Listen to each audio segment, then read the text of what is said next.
Ayan, nakakatuwa naman, dadali ni Miss Ana Baroga sa Singapore yung SDN42. Ang issues niya, yung aso daw niya na 22 months ay may eczema. Ayan, dadalhin daw niya sa Singapore.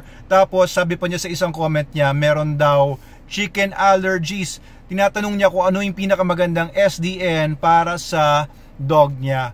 Okay, ma'am, yung eczema, no guys, no, para sa inyong kaunawaan, eczema ay tinatawag din na hot spot. So ito yung mga kating-kati, yung mga aso, halos kagat-kagatin nila yung mga areas ng katawan nila na ganito.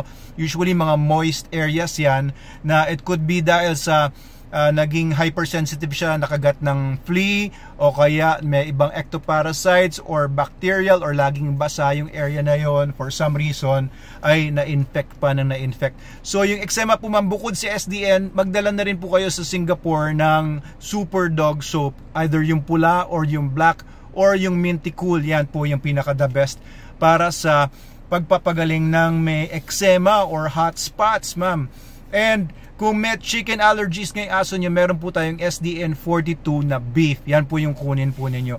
Yung SDN42, ang pinaka-concentrated po nating SDN. And yung beef, wala pong chicken, walang poultry na ingredients yan. Pero pareho lang siya ng SDN42 na original. Pwera lang, wala nga lang siyang poultry ingredients, including chicken, para hindi po mag-react yung aso nyo kung totoo nga siyang mayroong chicken allergy. So, sana makarating ng Singapore nga ang ating mga products. Thank you po, Miss Ana Baroga. Mabuhay kayo dyan, mga Pilipinos sa Singapore. Yan.